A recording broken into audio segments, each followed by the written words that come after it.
Hello, Scorpio, Sun, Moon, Rising, and Venus signs. Kamusta kayo? Sana po nasa mabuti kayong kalagayan. Welcome back po sa Star Tarot. Kung bago kayo rito, welcome din kayo. Thank you sa inyong support. I truly appreciate it. God bless you all, Scorpio. Paunang mensahe ninyo, journey. Ayan, branch out to new worlds. Ayan, so expand your horizon, ano? Sa ngayon, siguro meron kayong networking sa ngayon, you're expanding your network sa ngayon, mas marami siguro kayong magiging kaibigan, marami kayong makikilala, and travel also, no? Maaring makikilala ninyo ang mga yan through traveling, no? So, kung ano man ang ganap sa buhay ninyo ngayon, Scorpio, that may require you to travel, possible na gano'n ang ganap dyan, no? So, mag-iingat kayo at enjoy, no, your pagbabiyahe. Your next message is transform. Ayan, emerge with beauty and grace from your cocoon. Ayan, so, maaaring yung transformation na to, yung pagbabagong ito, could be linked, no, sa personal level, no, maaaring sa personal na bagay ito, no, na pagbabagong ito, Scorpio. So, this could be something na magbabago in terms siguro of perspective, in terms of siguro mga paniniwala, or siguro anything, no, na siguro on a personal note, no, yung ganon. Kaya enjoy ninyo yan kasi maybe this is maybe a new Scorpio will arise, 'di ba? Maaaring ito na yung transformation na parang magkakaroon kayo ng pagpapakilala na this is me now, no? Ito na ako ngayon. Ito yung totoong ako na, 'di ba? Yung parang ganon. We have strength. Yan, you may need, no? You may need to activate your inner strength for you to be able to transform yourself into the best version of yourself. Maaari talaga na ngayon kayo magta-thrive, no? You're really going to explore sa ngayon, ano, yourself. Maaring magsusubok talaga kayo ng iba't ibang mga klaseng bagay, no? Na sa tingin ninyo makakabuti para sa'yo, no? Kaya kailangan ninyo dito ng tatag ng kalooban ninyo. Kasi it's not easy to change, 'di ba? It doesn't happen overnight. Kaya kailangan din ninyong pag-isipan ito. No, na gusto ko na maging ganito na ako ngayon. Gusto kong ganito na ang perspective ko, ganito na yung ways ko, yung ganon. It's not easy.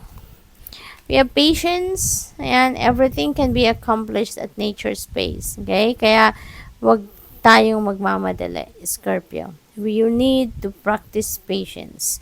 Ito yung panawagan sa inyo ngayon ng Divine Universe. Hindi natin nararush ang mga bagay-bagay. There are so many things, no, na beyond our control. Kaya kailangan natin na mag-practice ng patience. Okay?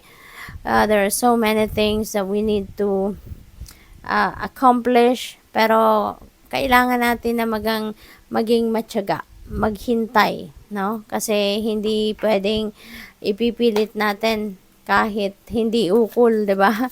May kasabihan, pag hindi ukol, hindi bubukol. Kaya kahit anong insist ninyo, kahit anong pilit ninyong mangyari, ang gusto ninyong mangyari, if it's not part of the divine plan, if it's not divine timing yet, then hindi talaga yon mangyayari.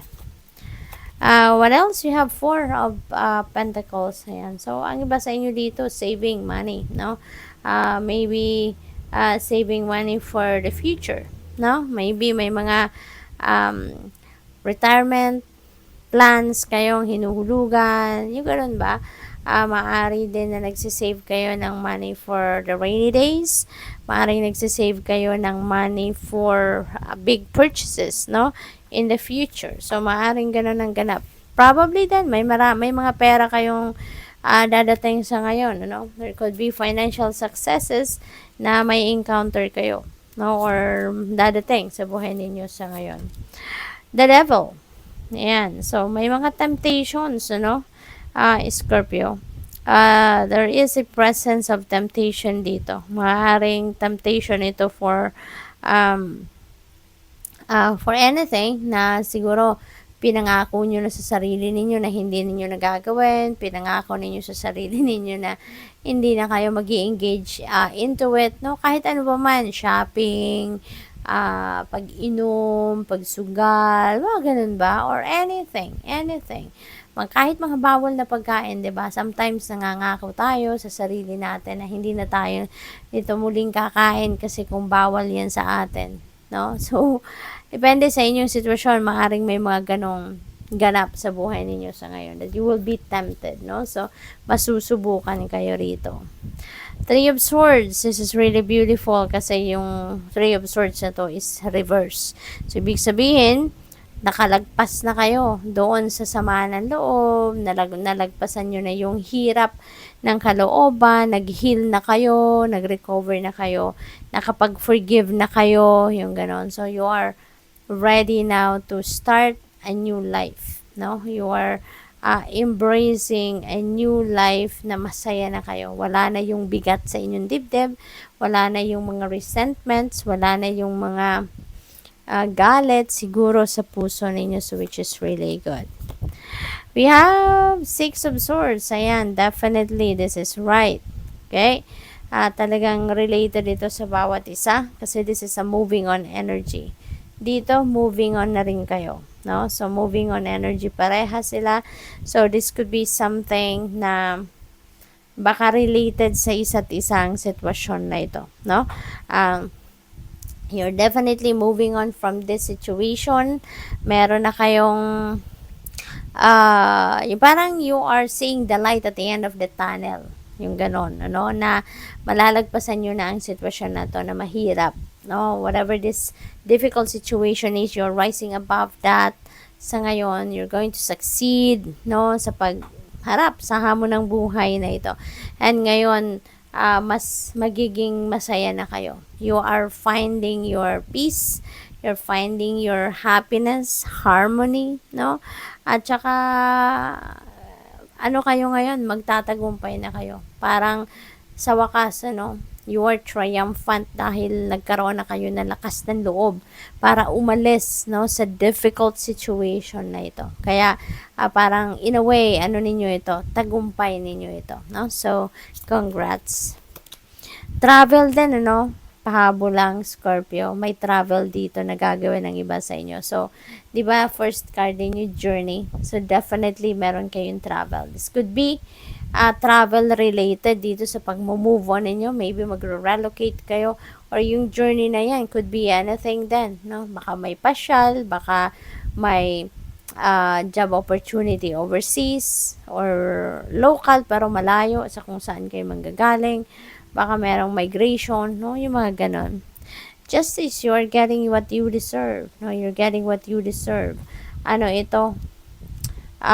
Balance will be back in your life as well. So, siguro ngayon, dahil magkakapag-move on na kayo, may babalik nyo na yung balance sa buhay ninyo. May babalik nyo na kung ano ang para sa'yo. No? Kumbaga, siguro may isip nyo na ngayon na sa wakas, naging patas na sa inyo ngayon ang mundo. No? Kasi, di ba, minsan, kapag may na-experience tayong hindi masyadong favorable sa atin na sitwasyon, nasasabi natin na napaka